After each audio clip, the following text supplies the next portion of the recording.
Hey everybody, and welcome again to the 80s Song of the Day. Last week we met the Smiths in Manchester, England. This week, Manchester is the starting point for a trip halfway around the world and winding up down under as we look into the story behind one of WA's best loved bands, the Eurogliders.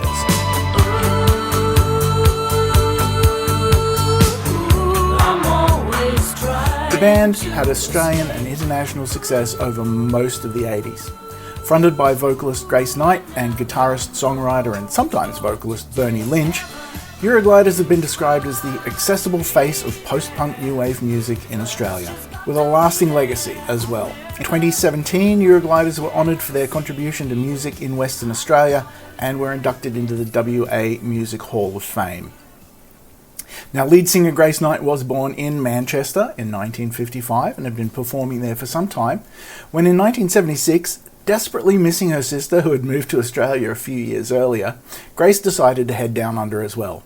She got a job on a cruise ship as a singer and essentially worked for her passage all over the world. So she got food and accommodation but no wage, and her trip finally ended when she found herself landed in Perth. Come 1980, Grace was working as a lifeguard at the local swimming pool when her boyfriend Bernie Lynch asked her to be the vocalist in his new band, which at the time was called Living Single. Unfortunately, the name needed to be changed shortly thereafter when they discovered that there was already a band in England going by the same name. So with some promotional material already in the works and a printer screaming for a decision on what their new name should be, they resorted to a pretty cool trick that I've actually heard of other bands doing as well. The band members wrote down a bunch of interesting words, put them all into a hat and pulled out two, and what they got was Euro and Glider. The band got some of their best early exposure in WA by doing a TV commercial for Perth's largest meat pie manufacturer, despite the fact that, much like the Smiths last week, the band were all vegetarians. The end product of the TV ad looked like an advertisement for a concert tour, and where the previous week they may have had 50 people turn up at a gig, after the ad went to air, they had over 500.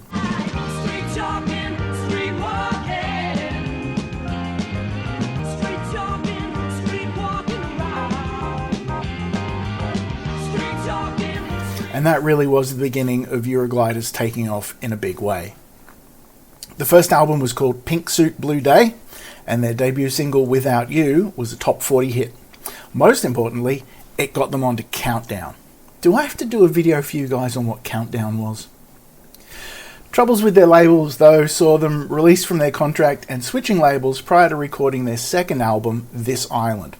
When its biggest hit, Heaven Must Be There, hit number 2 on the Aussie charts, I think someone at their old label probably got fired. Heaven must be there. Well, it's just got to be there. Heaven also won for Best Single at the Countdown Music Awards in 1984 and even made it to number 21 on the Billboard mainstream rock charts in the USA. 1985 saw their third album, Absolutely, released, spawning 3 top 20 singles, The City of Soul, We Will Together,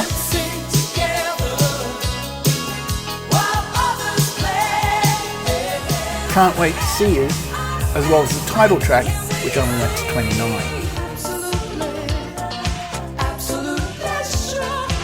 The lineup eventually changed to a duo of just Knight and Lynch for a fourth album called Groove. The titular single there peaked at 13 in Australia, but the remaining single releases barely charted. And by 1989 they were essentially done, with the exception of occasional reformations for nostalgic tours or support for performances.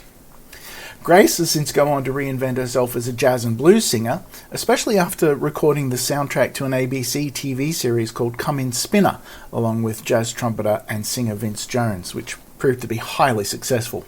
And I think we'll look a little more into Vince Jones in an upcoming episode. But for now, here is your classic 80s song of the day. I'm going to do Can't Wait to See You by the Eurogliders.